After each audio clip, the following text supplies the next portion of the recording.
Growing up, I was the kind of kid who spent every free dollar on arcade tokens.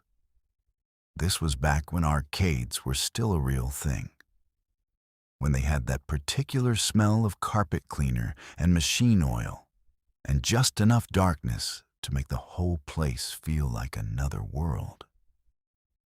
There was one arcade in particular that my older cousin Archie and I used to go to on weekends. It was tucked inside a small strip mall about a mile from our neighborhood. Nothing fancy, maybe 30 machines, a glass counter at the front selling candy and tokens, and a back row of older machines that always seemed to be just slightly broken. I was 11. Archie was 14. The strip mall arcade had one rule we'd figured out on our own over time. You stayed away from the back row. Not because anyone told us to. It just had this weird, heavy energy back there.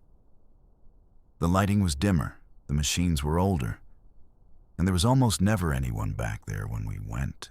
It felt separated from the rest of the arcade in a way that was hard to explain. One Saturday afternoon, Archie and I came in around 3 p.m. The place was moderately busy. Some teenagers, a few younger kids with parents nearby. Pretty standard. We bought our tokens and started working through our usual rotation of game.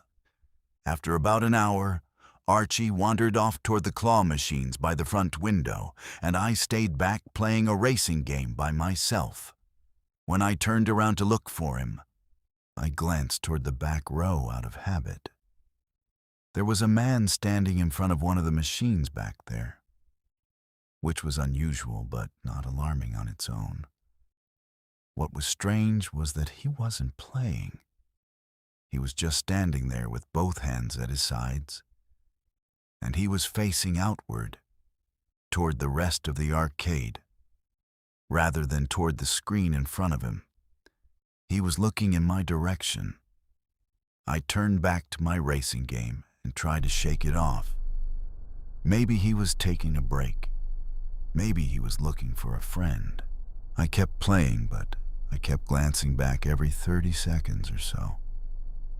Every single time I looked, he was still there. Same position, same direction. I couldn't tell for certain that he was looking at me specifically. It was too dark back there, and there were other people between us. But the feeling was impossible to dismiss. I went to find Archie. He was still at the claw machine, and I pulled him away and quietly told him about the man. Archie, being 14 and therefore convinced nothing in the world could actually be dangerous, rolled his eyes and looked past me toward the back row. Then his expression changed. "Yeah, okay, that's weird," he said. The man had now moved slightly, just a few feet, but was still standing in that same posture, still facing outward. We watched him for a moment, and he didn't interact with any machine. He didn't look at his phone. He didn't look around the room the way you do when you're waiting for someone. He was completely still. We decided to just leave and started walking toward the front entrance. I glanced back one more time before we pushed through the glass door. The man was gone from the back row. I looked around the arcade quickly, and I spotted him. He was now much closer, standing near the middle of the room, partially obscured by a row of machines. And he was still looking toward us. We left fast and walked to Archie's house 3 blocks away. Archie actually told his mom about it, and she called the arcade. She described the man, tall, dark jacket, middle-aged, and asked if they knew who he was. The woman on the phone said quietly that they'd been having issues with a man matching that description coming in and not playing any games. Just standing. They'd already asked him to leave twice that month. That was the last time Archie and I went to that arcade. I still think about the way he just stood there, not hiding, not pretending, just watching openly like he didn't even care if we knew. This happened when I was 19. I know that seems older for this kind of story, but it honestly made it worse. Because I was old enough to understand exactly what was happening in real time.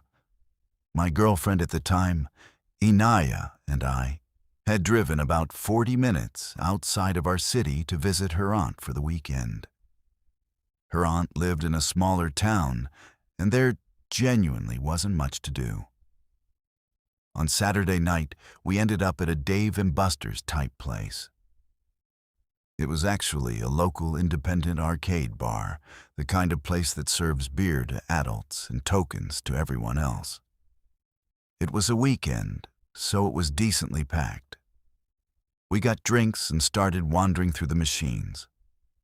The crowd was mixed. Couples, groups of friends, a few families with older kids. Completely normal atmosphere.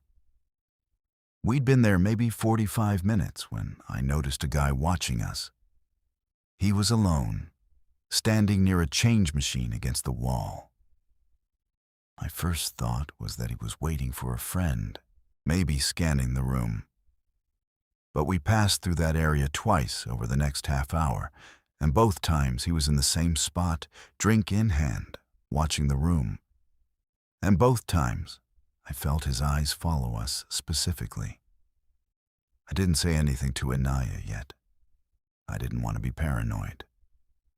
We moved to the far side of the arcade near the skee-ball lanes. I'd almost convinced myself I was imagining things when Inaya leaned toward me and said quietly, "That guy keeps staring at us." Same guy. He drifted to our side of the room. He wasn't right next to us, maybe 30 feet away, but he was facing us completely and making zero effort to conceal it. I made direct eye contact with him. He didn't look away. He just watched.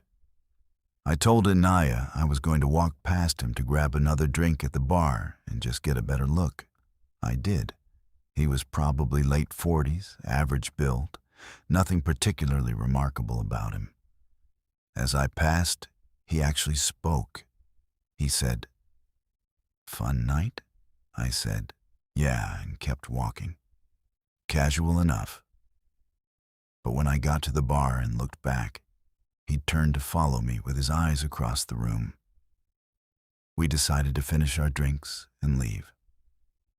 On the way out, Inaya went to the bathroom, and I stood near the front entrance waiting for her. I looked back into the arcade from the doorway. The man was walking toward the exit. He wasn't rushing. He wasn't being obvious about it in a cartoonish way. But his trajectory was pointed directly toward where I was standing, and he was looking at me the entire time while walking. Inaya came out of the bathroom. I grabbed her hand, and we walked quickly to the car. I didn't explain until we were inside with the doors locked. We sat there for a moment. The entrance doors to the arcade opened and the man walked out. He stood in the parking lot, looked around slowly, and then walked toward a car 2 rows over from ours. We waited until he drove away before we left. He went in the opposite direction. Inaya's aunt, when we told her, said that place had been mentioned before in connection with a harassment complaint. She didn't know the details. I looked it up later and couldn't find anything specific. But I also wasn't surprised. Some people go to crowded, loud places specifically because they feel safe doing what they do in them. This is my story, and I've debated telling it for a long time because even now it gives me a particular kind of unease. Not the sharp fear of something that almost happened, but the slow creep of something that might have been much worse than I ever knew. When I was 22, I worked a part-time job at an arcade and entertainment complex. Big place, laser tag, mini bowling, a massive arcade floor, a restaurant. I worked primarily in the arcade section doing machine maintenance, token refills, and general floor monitoring. I usually worked afternoon to close, meaning I was often one of the last people to leave the building at night. The closing process took about an hour after the last customer was supposed to be out. You'd sweep the floor, clear the machines, count the token dispensers, do a walkthrough to make sure the building was empty, and then lock up in a specific sequence. About 3 months into the job, I started noticing something off during my closing walkthroughs.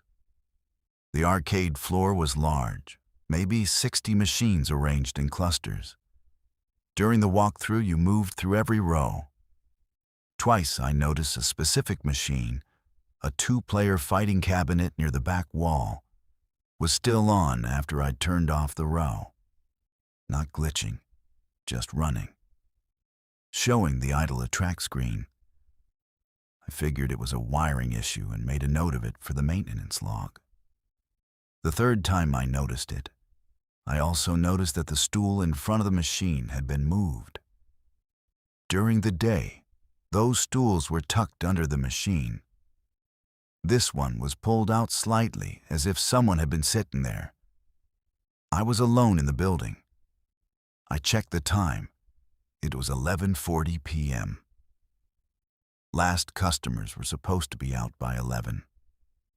I had done a walkthrough at 11:10 and hadn't seen anyone.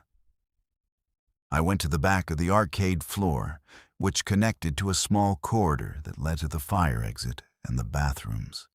The fire exit had an alarm that would go off if opened from inside without the key code. It had not gone off. The bathroom was a single-occupancy room with a bolt lock. The bolt lock was engaged. I knocked and said we were closed.